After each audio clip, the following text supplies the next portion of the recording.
শ্রাবণ মাসে ভগবান বিষ্ণু কেন 4 মাস যোগনিদ্রায় যান? চতুর্মাসের আসল রহস্য কি? রাধে রাধে, জয় শ্রীহরি। বন্ধুরা, হাজার হাজার বছর ধরে সনাতন ধর্মে একটি কথা প্রচলিত, শ্রাবণ মাস এলেই ভগবান শ্রী বিষ্ণু 4 মাসের জন্য যোগনিদ্রায় চলে যান। কিন্তু কখনো কি নিজের মনকে প্রশ্ন করেছেন, যিনি এই সমগ্র বিশ্ব ব্রহ্মাণ্ডের পালনকর্তা, যিনি প্রতিটি প্রাণের রক্ষাকর্তা, তিনি যদি সত্যিই ঘুমিয়ে পড়েন, তাহলে এই বিশাল পৃথিবীকে কে চালায়? সূর্য প্রতিদিন সময় মতো কেন ওঠে? চাঁদ কেন তার কক্ষপথ ছাড়ে না? নদী কেন প্রবাহিত হয়? পৃথিবীর ভারসাম্য কে রক্ষা করে?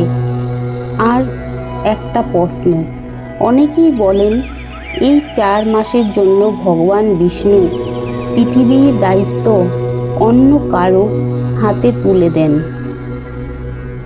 কিন্তু সত্যিই কি শাস্ত্রে এমন লেখা আছে? নাকি আমরা বহুদিন ধরে একটি লোককথাকে শাস্ত্র ভেবে বিশ্বাস করে এসেছি?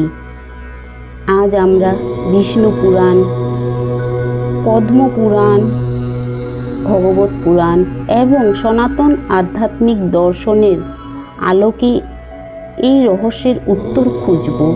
তাই ভিডিওটি শেষ পর্যন্ত অবশ্যই দেখবেন, কারণ আজকের ভিডিওর শেষে এমন একটি সত্য জানতে পারবেন যা হয়তো আপনার বহু বছরের ধারণা বদলে দেবে।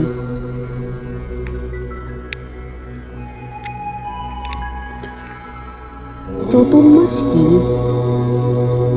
প্রথমে একটি বিষয় পরিষ্কার করে নেওয়া দরকার। অনেকেই মনে করেন শ্রাবণ মাস শুরু হওয়ার দিন থেকে ভগবান বিষ্ণু ঘুমিয়ে পড়েন, কিন্তু শাস্ত্র অনুযায়ী বিষয়টি একটু ভিন্ন। আষাঢ় মাসের শুক্লপক্ষের একাদশী তিথিকে বলা হয় দেবশয়নী একাদশী। এই দিন থেকেই ভগবান শ্রী বিষ্ণু যোগনিদ্রায় প্রবেশ করেন। এই সময় থেকে শুরু হয় চতুর্মাস। চাতুর অর্থ 4, মাস অর্থ 4 মাস, অর্থাৎ 4 মাস ব্যাপী একটি অত্যন্ত পবিত্র আধ্যাত্মিক সময়। এই 4 মাস শেষ হয় কার্তিক মাসের শুক্লপক্ষের একাদশীতে। এই একাদশীকে বলা হয় দেব উঠনী একাদশী, অর্থাৎ এই দিন ভগবান বিষ্ণুর জাগরণের প্রতীকী উৎসব পালন করা হয়। কিন্তু কেন এই 4 মাস? এই প্রশ্নের উত্তর জানতে হলে আমাদের প্রকৃতির দিকে তাকাতে হবে।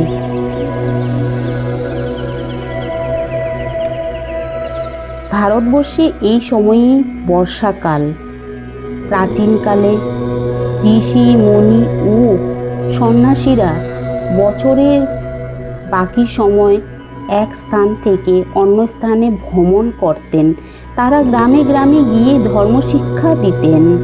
কিন্তু বর্ষাকালের পথ কাদাময় হয়ে যেত, নদীগুলো ফুলে উঠত, অসংখ্য ছোট ছোট প্রাণী, গাছের চারা ও জীবজন্তু জন্ম নিত। এই সময় অকারণে ভ্রমণ করলে অজান্তে বহু প্রাণীর ক্ষতি হতে পারত। তাই বহু আচার পরম্পরায় বর্ষাকালে এক জায়গায় অবস্থান করে সাধনা, শাস্ত্রপাঠ ও আত্মসংযমের কথা গড়ে ওঠে। চাতুর্মাসী আধ্যাত্মিক সময়ের প্রতীক। যোগনিদ্রা মানে কি সাধারণ ঘুম? এখন সবচেয়ে গুরুত্বপূর্ণ প্রশ্ন। ভগবান কি মানুষের মতো ক্লান্ত হয়ে ঘুমিয়ে পড়েন? উত্তর হলো না। এখানে যোগনিদ্রা শব্দের অর্থ সাধারণ নিদ্রা নয়।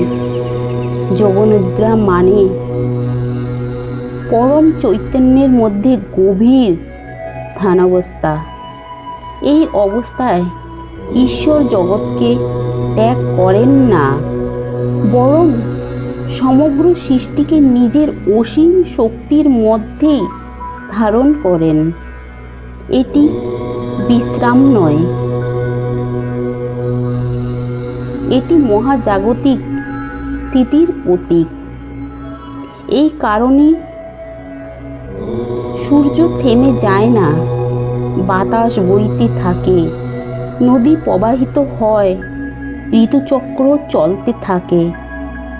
কারণ ঈশ্বরের যোগনিদ্রা কখনো তার শক্তির অবসান নয়। এবার ক্ষীরসাগরের রহস্য। শাস্ত্রে বলা হয়েছে ভগবান শ্রী বিষ্ণু অনন্ত শেষের উপর শয়ন করেন। চারদিকে অসীম ক্ষীরসাগর। অনেকে মনে করেন এটি কোথাও মহাকাশে অবস্থিত একটি বাস্তব সমুদ্র, কিন্তু আধ্যাত্মিক ব্যাখ্যা আরও গভীর। ক্ষীর অর্থ নির্মলতা, শুভ্রতা, বিশুদ্ধ চেতনা। অর্থাৎ ক্ষীরসাগর সেই অনন্ত নির্মল চৈতন্যের প্রতীক, যেখান থেকে সৃষ্টি জন্ম নেয়, আবার যেখানে সব কিছু একদিন লীন হয়ে যায়। ক্ষীরসাগর অনন্ত শেষ এবং যোগনিদ্রার গভীর রহস্য। ক্ষীরসাগর আসলে কি? বন্ধুরা, আমরা সবাই ছবিতে দেখেছি অসীম সাদা সমুদ্র, তার উপর বিশাল এক সাপ, আর সেই সাপের উপর শয়ন করছেন ভগবান শ্রীবিষ্ণু। কিন্তু প্রশ্ন হলো, এই ক্ষীরসাগর কোথায়?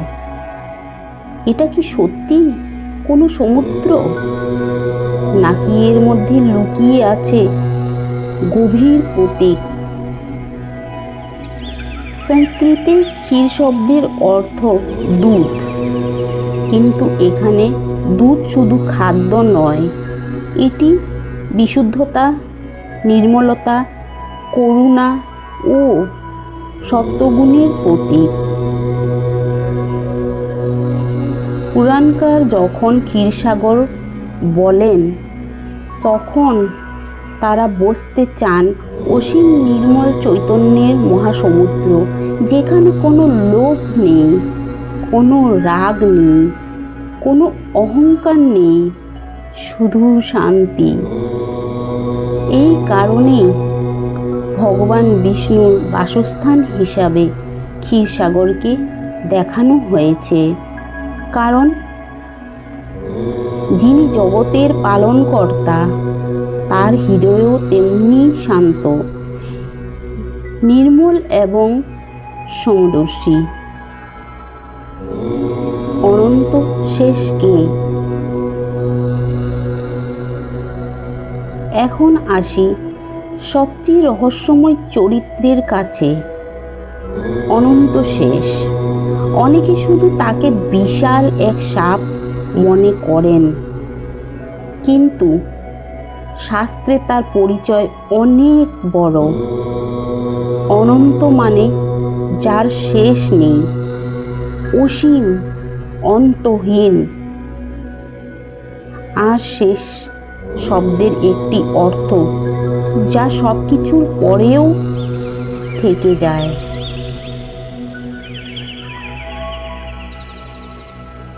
পুরাণে বলা হয়েছে, যখন সৃষ্টি ধ্বংস হয়, পাহাড় নেই, নদী নেই, পৃথিবী নেই, তখনও অনন্ত শেষ বিদ্যমান থাকেন। তিনি অনন্তকালের প্রতীক। তার হাজার ফনা কেন? এবার একটি প্রশ্ন যেটা ছোটবেলায় আমাদের সবার মনে এসেছে, অনন্ত শেষের হাজার ফনা কেন? এটা কি শুধু ভয়ের জন্য? না, এখানেও প্রতীক আছে। হাজার ফনা বোঝায় অসীম জ্ঞান, অসীম শক্তি, অসীম সময়, অসীম সম্ভাবনা। আমরা মানুষ একটি দিক দেখতে পাই, কিন্তু ঈশ্বর সব দিক একসঙ্গে দেখতে পান। অনন্ত শেষ সেই অসীম দৃষ্টির প্রতীক। তিনি পৃথিবী ধারণ করেন কেন? অনেক ছবিতে দেখা যায় অনন্ত শেষ তার ফনার উপর পৃথিবী ধারণ করে আছেন। এটাকেও আক্ষরিকভাবে বোঝার প্রয়োজন নেই। এটি বোঝায় এই বিশ্ব ব্রহ্মাণ্ড ঈশ্বরের অনন্ত নিয়মের উপর দাঁড়িয়ে আছে। সেই নিয়ম ভেঙে গেলে সৃষ্টি টিকবে না। মা লক্ষ্মী কেন ভগবান বিষ্ণুর পদসেবা করেন? এটা খুব সুন্দর একটি প্রতীক। অনেকে ভাবেন এটা শুধুই স্ত্রীর কর্তব্য দেখানোর জন্য, কিন্তু শাস্ত্রের অর্থ আরও গভীর। মা লক্ষ্মী শুধু ধনের দেবী নন, তিনি সমৃদ্ধি, সৌন্দর্য ও করুণা, শুভ শক্তির প্রতীক। আর ভগবান বিষ্ণু ধর্ম ও শৃঙ্খলার প্রতীক। যখন ধর্ম এবং সমৃদ্ধি একসঙ্গে থাকে, তখনই সমাজে শান্তি আসে। এই কারণেই মা লক্ষ্মীকে শ্রী বিষ্ণুর সেবায় দেখানো হয়েছে। এটি দাসত্বের প্রতীক নয়, এটি ভালোবাসা, সেবা এবং ঐক্যের প্রতীক।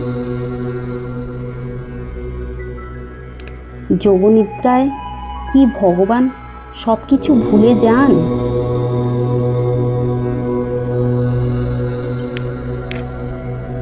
এখন সবচেয়ে বড় প্রশ্ন, যদি ভগবান সত্যি যোগনিদ্রায় থাকেন, তাহলে আমাদের প্রার্থনা কি শোনেন? মানুষের কর্মফল কে দেন? দুঃখে কে পাশে থাকেন? উত্তর, সনাতন দর্শনে ঈশ্বর কখনো তার সৃষ্টি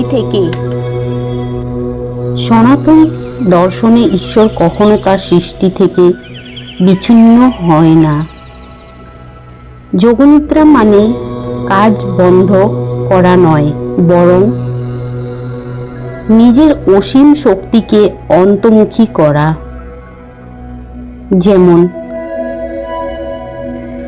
একজন দক্ষ সঙ্গীতজ্ঞ চোখ বন্ধ করে বাজান, তাই বলে কি তার সুর থেমে যায়? না, বরং আরো গভীর হন।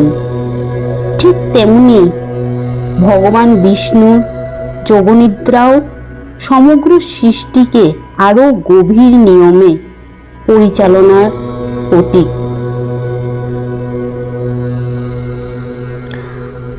আজকের শিক্ষা। বন্ধুরা, ক্ষীরসাগর আমাদের শেখায় মনকে নির্মল করো। অনন্ত শেষ শেখান ধৈর্য ও স্থিরতা অর্জন করো। মা লক্ষ্মী শেখান নম্রতার সঙ্গে সমৃদ্ধি অর্জন করো। আর ভগবান বিষ্ণুর যোগনিদ্রা শেখায় সত্যিকারের শক্তি সবসময় শান্ত হয়। যে যত শক্তিশালী সে তত শান্ত। ভগবান বিষ্ণু যোগনিদ্রায় গেলে পৃথিবীকে পরিচালনা করেন। সত্যি কি ভগবান পৃথিবীর দায়িত্ব অন্য কারো হাতে দিয়ে যান?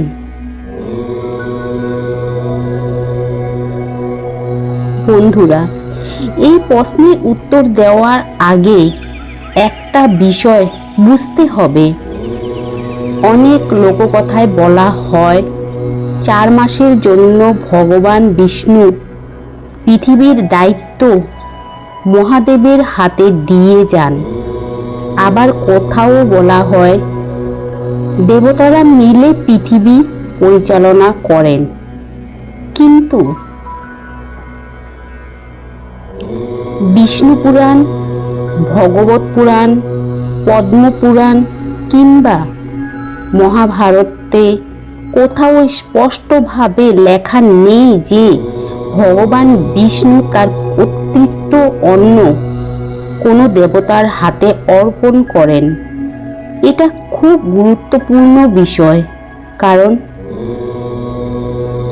ভগবান বিষ্ণু শুধু একজন দেবতা নন, তিনি পালন তত্ত্বের প্রতীক। আর পালন শক্তি কখনো বন্ধ হয় না। তাহলে পৃথিবী কিভাবে চলে? এবার কল্পনা করো একটি বিশাল ঘড়ি। ঘড়িটি একবার তৈরি হওয়ার পর তার প্রতিটি চাকা নিজের নিয়মে চলতে থাকে। ঠিক তেমনি ঈশ্বর সৃষ্টির মধ্যে এমন নিয়ম স্থাপন করেছেন যা অবিরাম চলতে থাকে। সূর্য প্রতিদিন ওঠে, চাঁদ তার কক্ষপথে ঘোরে, ঋতু পরিবর্তন হয়, মানুষ কর্ম করে, কর্মফলও পায়, কারণ ঈশ্বরের নিয়ম থেমে যায় না।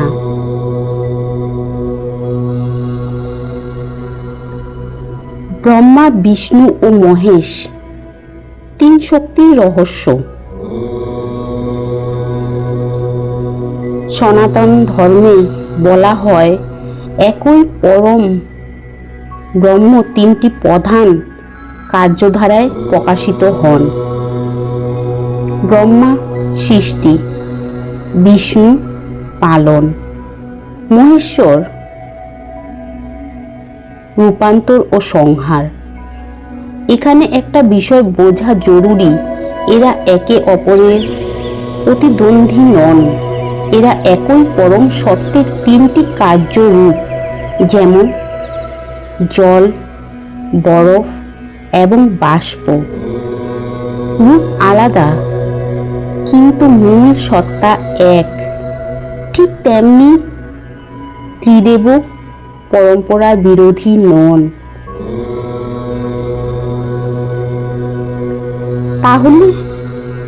তাহলে মহাদেবের ভূমিকা কি? অনেকে ভাবেন ভগবান বিষ্ণু ঘুমিয়ে পড়লেই মহাদেব পুরো পৃথিবী চালান। শাস্ত্র বিষয়টাকে এভাবে বলে না। মহাদেব সর্বদাই তার নিজস্ব মহাজাগতিক ভূমিকা পালন করেন। তিনি অহংকার ভাঙেন, অসুর শক্তিকে দমন করেন, সময়ের শেষে সৃষ্টির লয়ে নেন। তার কাজ কখনো শুরু বা বন্ধ হয় না। তাই চতুর্মাসে তার ভূমিকা বদলে যায় এমন কথা প্রধান শাস্ত্রে নেই। সূর্য, ইন্দ্র, যম তাদের কাজ কি থেমে যায়? না না বন্ধুরা,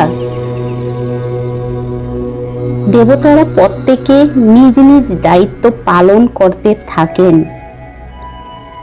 সূর্য আলো দেয়, বায়ু প্রাণবায়ু বহন করেন, বরুণ জলধারায় নিয়ম রক্ষা করেন, ইন্দ্র বৃষ্টি ও দেবলোকের শাসনের সঙ্গে যুক্ত, যম ধর্ম অনুযায়ী কর্মফল প্রদানের ব্যবস্থার অংশ। কারণ এরা সবাই ঈশ্বর প্রতিষ্ঠিত মহাজাগতিক নিয়মের মধ্যেই কাজ করেন।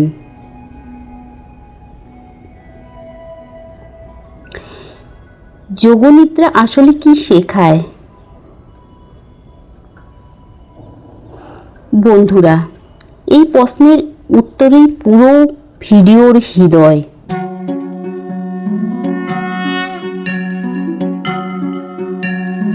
ভগবান বিষ্ণুর যোগনিদ্রা আমাদের শেখায় ঈশ্বরকে সবসময় দৃশ্যমানভাবে কাজ করতে হয় না।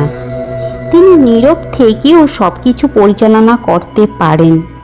যেমন একটি বীজ নিঃশব্দে মাটির নিচে অঙ্কুরিত হয়, কেউ দেখে না, তবুও সৃষ্টি চলতে থাকে।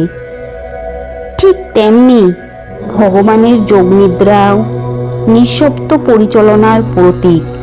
আজকের সবচেয়ে বড় শিক্ষা। বন্ধুরা, আজ আমরা বুঝলাম ভগবান বিষ্ণু পৃথিবীর দায়িত্ব অন্য কারো হাতে দিয়ে যান এমন কথা প্রধান শাস্ত্রে স্পষ্টভাবে বলা নেই, বরং তার যোগনিদ্রা বোঝায় ঈশ্বরের শক্তি সর্বদা কার্যকর। তিনি কখনো তার সৃষ্টি ত্যাগ করেন না। তিনি দৃশ্যমান থাকুক বা অদৃশ্য, তার নিয়ম, তার করুণা এবং তার পালন শক্তি সর্বদা কার্যকর থাকে। চতুর্মাসের নিয়ম, আধ্যাত্মিক রহস্য এবং আমাদের জীবনের শিক্ষা। চতুর্মাসে কেন অনেক শুভ কাজ স্থগিত রাখা হয়?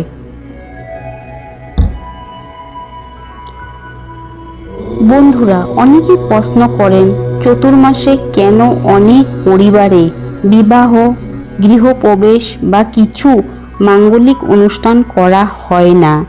এর উত্তর জানতে হলে আমাদের প্রাচীন ভারতের জীবনযাত্রা বুঝতে হবে। বর্ষাকালে দীর্ঘ ভ্রমণ ছিল কঠিন, নদী উপচে পড়ত, রাস্তা কাদায় ভরে যেত, যাতায়াতের বিপদ থাকত। তাই ঋষিমুনি ও আচার্যরা এই সময়ে একটি জায়গা থেকে শাস্ত্রপাঠ, জপ, তপস্যা ও সাধনায় মন দিতেন। এই সময় থেকেই চতুর্মাসকে অন্তর্মুখী সাধনার সময় হিসাবে দেখা শুরু হয়। পরবর্তীকালে বহু হিন্দু পরম্পরায় এই সময়ে বিবাহ বা কিছু শুভ অনুষ্ঠান না করার রীতি গড়ে ওঠে। তবে মনে রাখা জরুরি, এটি সব সম্প্রদায়ে একইভাবে মানা হয় না। বিভিন্ন অঞ্চল ও পরম্পরার নিয়মের পার্থক্য রয়েছে। চতুর্মাসে কি কি সাধনা করা হয়? শাস্ত্রে এই 4 মাসকে আত্মশুদ্ধির সময় বলা হয়েছে। অনেক ভক্ত এই সময় প্রতিদিন ওম নমঃ নারায়ণ বা ওম নমঃ ভগবতে বাসুদেবায় মন্ত্র জাপ করেন। ভগবত গীতা, শ্রীমদ্ ভগবত বা বিষ্ণু সহস্রনাম পাঠ করেন। একাদশী ব্রত পালন করেন। দান, সেবা ও সৎকর্মে মন দেন। অপ্রয়োজনীয় ভোগবিলাস কমিয়ে সংযমের জীবনযাপন করার চেষ্টা করেন। এই সব কিছু উদ্দেশ্য একটাই, মনকে আরও নির্মল করা এবং ঈশ্বর স্মরণে স্থির হওয়া। যদি ভগবান ঘুমিয়ে না থাকেন তাহলে এই লীলার অর্থ কী? এবার সবচেয়ে গভীর প্রশ্ন, যদি যোগনিদ্রা সাধারণ ঘুম না হয় তাহলে ভগবান আমাদের কি শেখাতে চান? আধ্যাত্মিক দৃষ্টিতে এর উত্তর হলো, জীবনের সব সময় বাইরের কাজেই সবচেয়ে বড় কাজ নয়। কখনো কখনো থেমে নিজের ভেতরে তাকানো প্রয়োজন। যেমন প্রকৃতি বর্ষাকালে নতুন প্রাণের জন্ম দেয়, তেমনি মানুষের মনও এই সময় নতুন করে শুদ্ধ হতে পারে। ভগবান বিষ্ণুর যোগনিদ্রা যেন আমাদের বলছে, বাইরের ব্যস্ততার মাঝে নিজের অন্তরের সঙ্গেও কিছু সময় কাটাও। আজকের জীবনে চতুর্মাসের শিক্ষা, আজ আমরা হয়তো আগের মতো অরণ্যে তপস্যা করি না, কিন্তু চতুর্মাসের শিক্ষা আজও প্রাসঙ্গিক। এই 4 মাস আমরা চেষ্টা করতে পারি প্রতিদিন কয়েক মিনিট ঈশ্বরকে স্মরণ করতে,